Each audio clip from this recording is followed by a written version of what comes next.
To a show that I can't wait to tune back into, which is Lupin.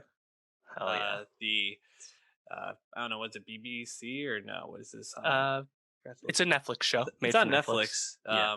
Which I'm kind of surprised. It's also This French, so it wouldn't be BBC. Yeah, that's right. I don't know why I thought BBC, but I think it's because I got a lot of like BBC type show vibes Yep. from It's the this. French channel Canal. Yeah, Canal something Plus, I like think it's that. called. And Yes, nailed it. Look at that. And I was really impressed with this show. And actually, it's funny because the first episode, it starts off with a very big heist. And I actually kind of got left the first episode and I was like, I don't know. Like, I don't know if I'm totally bought into this. But by the time you get around to the third or fourth, I was like totally hooked. And I felt like it really started clicking on all cylinders. And they leave you after the fifth episode on a bit of a cliffhanger. Very interested to see where the rest of the show goes when we get part two. Um, but Dave, did you enjoy this as much as I did?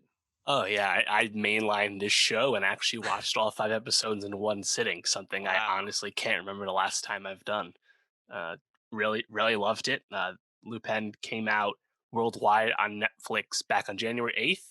Kind of to I think little fanfare in terms of like I didn't see a lot of press for it, at least here in the U.S.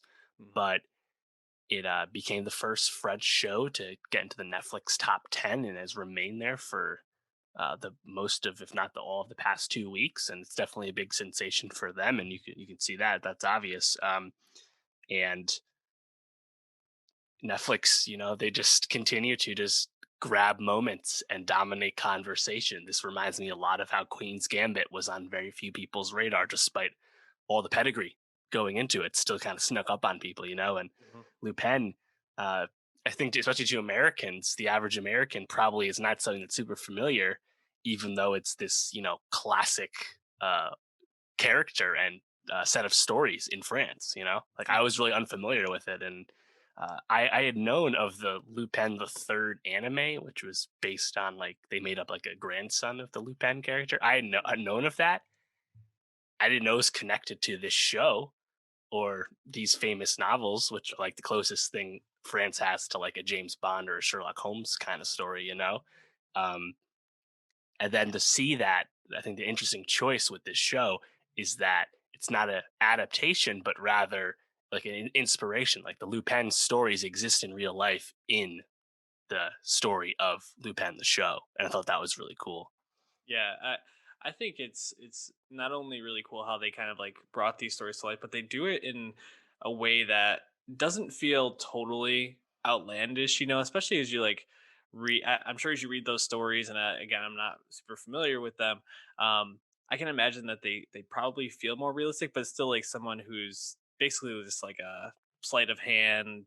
I don't want to say magician because he's not Yeah. necessarily a magician, The gentleman thief archetype is what you'll right? see thrown But around, kind of like Danny Ocean in yeah, Ocean's 11, for example, or even like Catwoman, that kind of thing.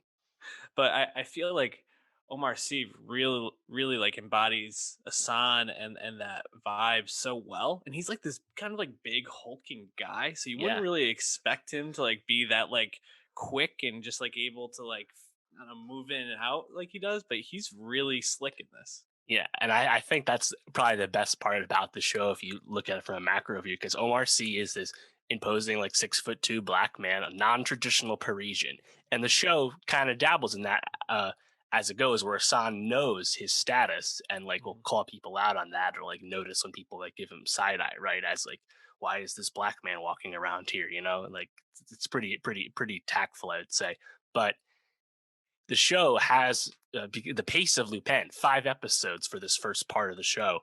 And we know this at part two is coming, but these first 5 episodes, I feel like a lot happens. It reminds me of that just consistent like economics that comes with European dramas where they're short seasons that are really effective and efficient.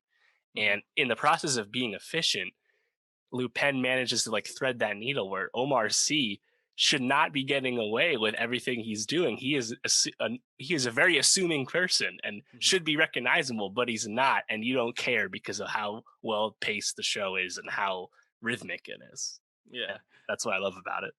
I know it, when he's in the first episode they do this heist at the Louvre. They have a uh, auction of a famous necklace with all these diamonds worth like Mhm. what I think he buys it for $50 million or the equivalent to that over there. So it ain't cheap. And Yes. um, when someone does that, you would think that there would be all this fanfare and all these people kind of like tuning into this, but then things go down. Necklace obviously gets stolen. It's that kind of kicks off the whole series in a sense. But I never was like, this is like super unrealistic. I think if anything, what I found almost like unbelievable in the first episode, I didn't totally buy into, was I felt like Omar C was almost too casual in some of his like responses, and I was like, he seems aloof a bit on the screen, but then I think that comes about more as like you understand the character and Right. what they're going for. Yeah, I mean, watching him walk out of the service entrance in the middle of the Louvre pyramid like plaza area, wearing this nice suit and literally holding like the like little briefcase the necklace was in, not Mhm. even hide, or no, he's just holding the necklace, Yep. not even hiding. I was like, okay, man, like Yeah. let's be a little more discreet here, my guy. But as the show progressed, it's like, oh no, I get it, it's working.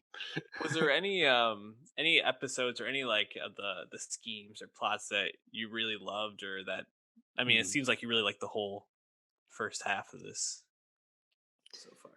Yeah, I really like how it starts. Like again, like the whole getting the gang together thing with his what do you call it? Coworkers on the heist.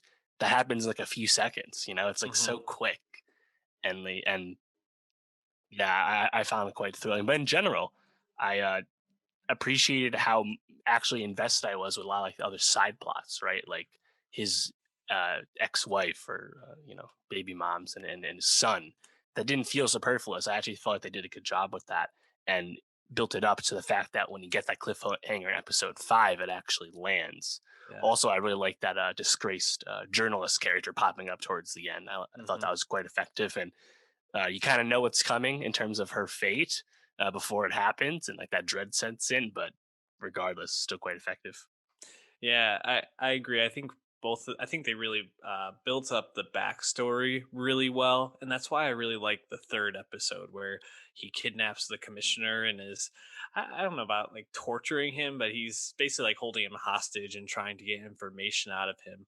And Yes. the way that they kind of like juxtapose that in the present to Hassan's past of, after his dad kills himself in prison, he's basically raising himself and he's facing a lot of bullying at school. He's very lonely. Like they kind of build in these things that are happening in the present and why those are more meaningful with the history in a really seamlessly, and I think a way that makes a lot of sense and really pushes the narrative along. And like you said, you end up really, I think, feeling attached to these characters. Like I know in that final episode when they couldn't find Raul, I was like, oh man, I had this real like pit in my stomach. But I think you kind of also saw that coming too, right? The second Raul went off to the beach on his own, I was like, this kid's getting kidnapped. Like they're gonna lose him. Um, any other like performances or people that stood out to you in this? Hmm. I mean, obviously Omar C stands out. He's in basically every scene, Hmm. and he's quite good. He has that charm that I Yeah. think the San character requires. Hmm. That's great.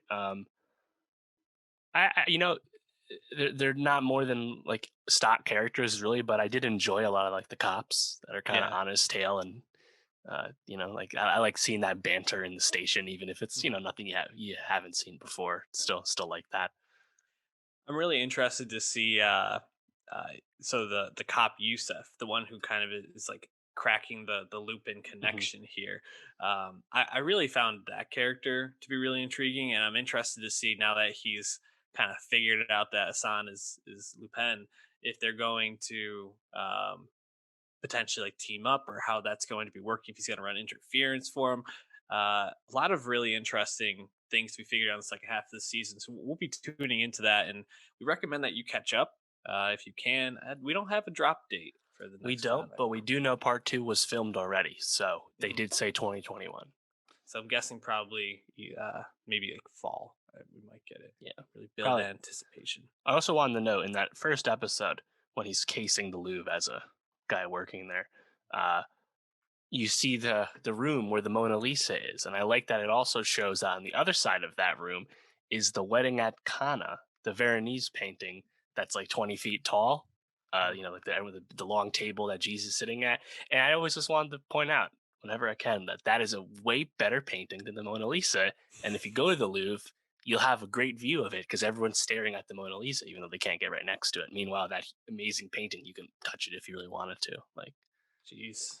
my favorite part of the Louvre is just that dichotomy of like a superior painting that no one pays attention to in the same room as the Mona Lisa, which is 5 feet tall or whatever.